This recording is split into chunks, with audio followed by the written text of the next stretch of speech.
I was going to make this video about 6 tools to buy that woodworker in your family for Christmas, but instead I thought it'd be better to make a video on 6 tools that you should not buy. There's a lot of tools out there that are kind of gimmicky and some that don't make sense to buy. So in this video I'm going to show you what those tools are. So the first one is router bit sets.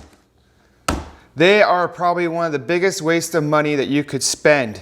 You end up buying, like in this case, it's a 50-piece set. Now I didn't buy this, it came with a router table that I purchased used, and the guy threw in this bit set. Now, yeah, to me it's a waste of money because you buy this huge set for what, maybe 5 bits that you're gonna use out of it. In my opinion, you're way better off purchasing bits as you need them. And in my case, I just use simple bits like a flush trim bit, with one with a top bearing, one with a bottom bearing. You can also get them with both. A selection of some roundover bits and some chamfer bits. That's what I prefer to use for my routers. The second tool that you should avoid buying is, 1 minute here, it's a handful. Screwdrivers.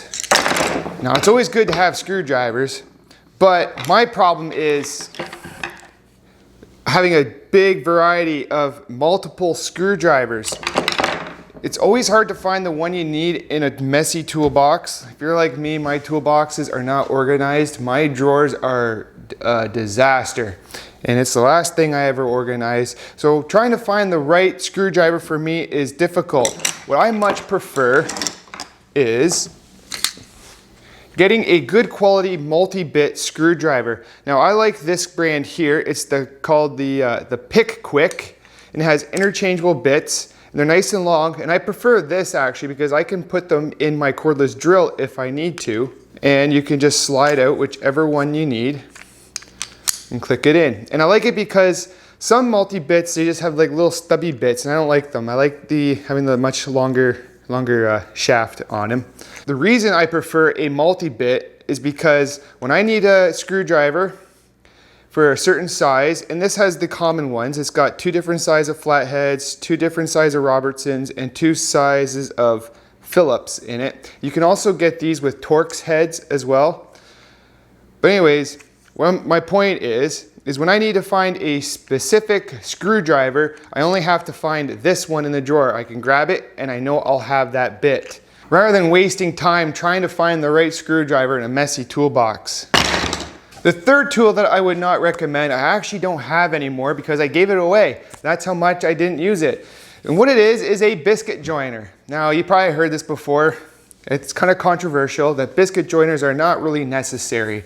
Now, mind you, they do help a little bit with glue ups for alignment, but that's pretty much all they're useful for.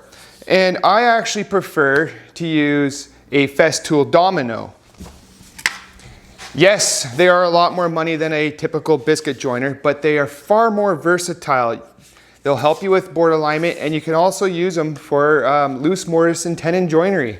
It is just an incredible machine compared to a biscuit joiner. Now, if this is out of your price range and you need to join boards or help with alignment for glue ups, your cheaper option would be a doweling jig. Now this is just a cheap jig I bought probably off Amazon some years ago before I had the Festool domino. I should say before my wife let me buy the Festool domino. And it works quite well. And I've done many projects with this. And yeah, it helps. I've done shaker style doors before using this, just by drilling 2 holes, inserting some dowels and glue and clamp. So this is a good option as well, and it helps with alignment for glue ups. For the fourth tool that I would not recommend, and you might be surprised by this. Oh, okay, it's heavy. Is a job site table saw. Now, this one here is actually a great table saw, don't get me wrong, but what's in front of me here is a cabinet saw, and it is far more superior to a job site saw. I would only recommend purchasing a job site saw if you had to take it away from your shop and bring it to a job site, hence the name. Now the reason I wouldn't really recommend this for your shop is because of a few reasons. For one, it's the table size. It's awfully small. You can't really make too big of jigs, like bigger crosscut sleds for cutting wider panels. Another thing is the fence on job site saws are a lot shorter than your typical cabinet saw, and which would lead to a less accurate cut. And another thing is the motor on job site saws are less powerful than a cabinet saw. The last reason I wouldn't recommend a job site saw for your shop is because the arbor on them is too short and does not accept a dado blade. And I think the reason that they make the arbor too short is because the motor is not powerful enough for a dado blade. Number 5 is don't buy cheap power tools. I have a cheap jigsaw here. It is a piece of junk. I don't use jigsaws very often. That's why I just have not replaced it yet with a good quality one. But cheap tools, they just are not reliable, and motors in them tend to burn out very quickly. I once had a cheap cordless drill that I bought, and the motor didn't burn out because I didn't have it that long. But the first 2 holes that I drilled, the chuck just fell out and it was all in pieces on my workbench. It was super frustrating. I brought it back and I went and bought a good quality Makita, and I still use that Makita.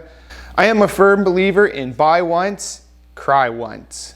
And that is pretty obvious when you see my CNC router. That is my very first CNC. I didn't bother with a little hobbyist one first. I decided to skip that phase and go straight to the big one, the biggest that my wife would let me get. Buy once, cry once. And believe me, I cried a lot over how much that cost. And for the last tool is tape measures, and it's this one in particular. It has nothing to do with the brand or what kind it is, but it's what's on the tape. And it has metric and imperial on it. And I do not like this tape measure because when you're trying to measure something, say if you're using imperial, it's hard to read what's on the other side where the metric is. You almost have to flip it around, and depending on what you're working on, it's kind of awkward to do that. So I prefer to stick with imperial. That is my preferred tape measure, and have it on both sides. That way it doesn't matter where you put your tape measure from what end. Your tick marks are all the same on each end. So my advice is, I really don't care if you're a metric or an imperial guy. Imperial is obviously more superior to metric in my opinion, but pick one and stick with it. You don't need to have both on one tape measure. And if you want to have both, just have one that's imperial, one that's metric. Well, that's the end of my rant. I hope you guys enjoyed this video, and I'd like to thank you for sticking to the end. And if you're new to my channel, please hit that subscribe button. And like always, we'll see you in the next one.